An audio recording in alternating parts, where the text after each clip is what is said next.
बिहार ने एक बार फिर डबल इंजन की रफ्तार भी पकड़ ली है।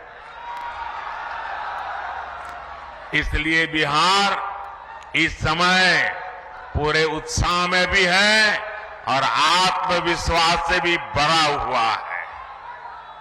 मैं ये उत्साह मेरे सामने इतनी बड़ी संख्या में मौजूद माताएं, बहनें, नौजवान और जहां पर मेरी नजर पहुंच रही है, उत्साह उमंग से भरे आप लोग इतनी बड़ी तादाद में आशीर्वाद देने आए हैं। आपके चेहरों की चमक बिहार को लूटने का सपना देखने वालों के चेहरों पर हवाइयां उड़ा रही है।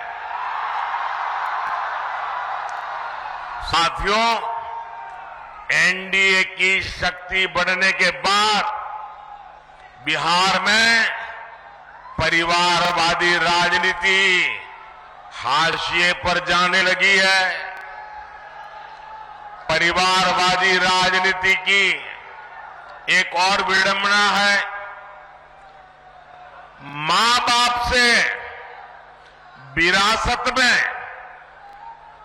पार्टी और कुर्सी तो मिल जाती है, लेकिन मां बाप की सरकारों के काम का एक बार भी जिक्र करने की हिम्मत नहीं पड़ती है। ये है परिवारवादी पार्टियों की हालत। मैंने तो सुना है कि इनकी पार्टी के बड़े बड़े नेता भी इस बार बिहार में लोकसभा का चुनाव लड़ने के लिए तैयारी नहीं हो रहे हैं। और मैंने तो पार्लियामेंट में कहा था कि सब भाग रहे हैं। आपने देखा होगा, अब लोकसभा का चुनाव लड़ना नहीं चाहते, राज्यसभा की सीटें खोज रहे हैं लोग। जनता साथ देने को तैयार नहीं है। और ये है आपके विश्वास, आपका उत्साह, आपके संकल्प की ताकत। मोदी इसी विश्वास के लिए बिहार की जनता को धन्यवाद करने के लिए आया है। साथियों, एक दिन में इतने व्यापक स्तर पर विकास का ये आंदोलन इसका गवाह है कि डबल इंजन सरकार में बदलाव कितनी तेजी से होता है। आज जो सड़क और हाईवे से जुड़े काम हुए हैं, उनसे बिहार के अनेक जिलों की तस्वीर बदलने जा रही है। गया, जहानाबाद, नालंदा, पटना, वैशाली, समस्तीपुर और दरभंगा के लोगों को आधुनिक यातायात का अभूतपूर्व अनुभव मिलेगा। इसी तरह बोधगया, विष्णुपद, राजगीर, नालंदा, वैशाली, पावापुरी, पोखर और जहानाबाद में नागार्जुन की गुफाओं तक पहुंचना भी आसान हो जाएगा। बिहार के सभी शहर तीर्थ और पर्यटन की अपार संभावनाओं से जुड़े हुए हैं। दरभंगा एयरपोर्ट और बिहटा में बनने वाले नए एयरपोर्ट भी इस नए रोड इंफ्रास्ट्रक्चर से जुड़ेंगे। इससे बाहर से आने वाले लोगों के लिए भी आसानी होगी। साथियों, एक वो दौर था जब बिहार के ही लोग अपने ही घरों से निकलने में डरते थे। एक ये दौर है जब बिहार में पर्यटन की संभावनाएं विकसित हो रही है। बिहार को वंदे भारत और अमृत भारत जैसी आधुनिक ट्रेनें मिली, अमृत स्टेशनों का विकास किया जा रहा है। बिहार में जब पुराना दौर था, राज्य को अशांति, असुरक्षा और आतंक की आग में झोंक दिया गया था। बिहार के युवाओं को प्रदेश छोड़कर पलायन करना पड़ा और एक आज का दौर है जब हम युवाओं का स्किल डेवलपमेंट करके उनका कौशल विकास कर रहे हैं।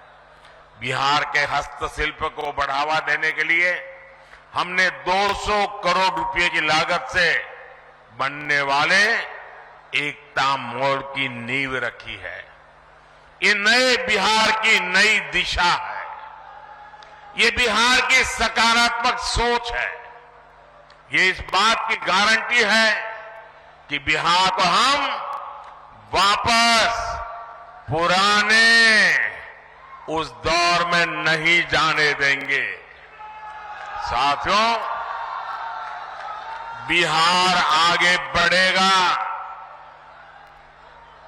जब बिहार का गरीब आगे बढ़ेगा। बिहार तब्बे आगे बढ़ते जब बिहार के गरीब आगे बढ़तन।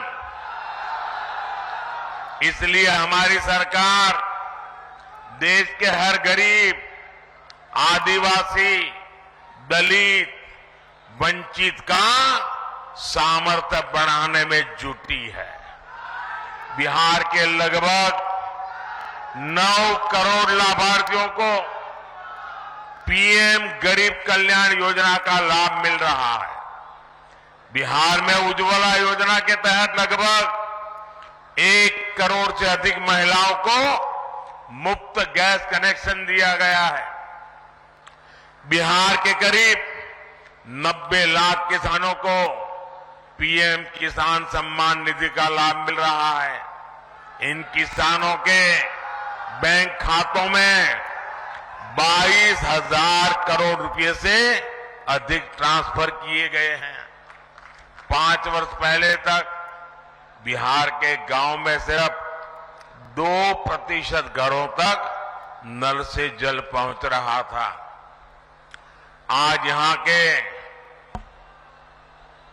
90% से ज्यादा घरों तक नल से जल पहुंच रहा है।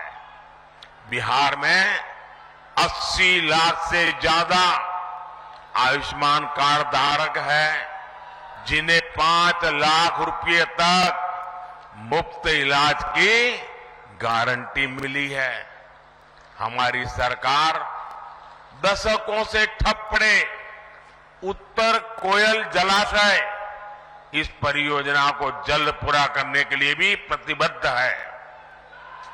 इस जलाशय से बिहार, झारखंड के 4 जिलों में 1 लाख हेक्टेयर खेतों की सिंचाई के लिए पानी मिलने लगेगा। साथियों, बिहार का विकास ये मोदी की गारंटी है।